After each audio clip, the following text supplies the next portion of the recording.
Hey guys, if your Frigidaire dishwasher is not starting but it has power, then watch this video until the end to figure out easy and quick solutions for your problem. Here I have created this table to help you with the simple steps that you can try to fix the issue. So let's start. Number 1. Check door latch and switch. If the door is not securely latched, it will prevent the dishwasher from starting. So make sure the door is firmly closed and latched. Also inspect the latch for any damage or obstructions. Check active settings. Features like delay start or child lock may prevent the dishwasher from starting. Check for delay start and make sure child lock is off. Inspect water supply. If dishwasher is not receiving enough water, it will not work. So make sure the water supply valve is on. Also inspect hoses for kinks or blockages. Examine circuit breaker. A tripped circuit breaker may disrupt power. So check the breaker for the dishwasher.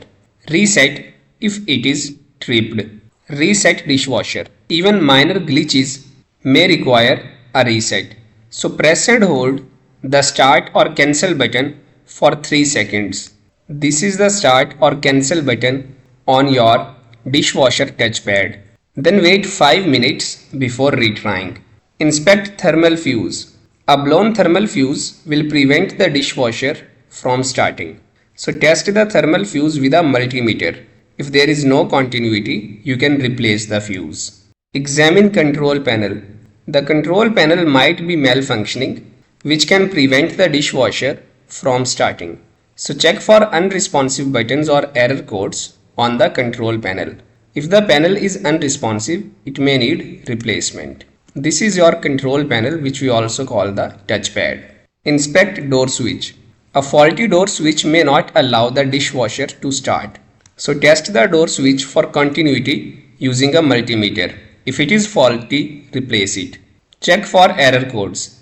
Error codes can indicate specific issues which prevent the dishwasher from starting. So refer to your dishwasher user manual to find out the details about your error codes and the instructions to solve the problem.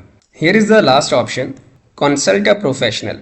If the issue seems more complex and none of the above options can solve it, then you must contact a certified repair technician to diagnose and fix the issue. That's it guys. Thank you.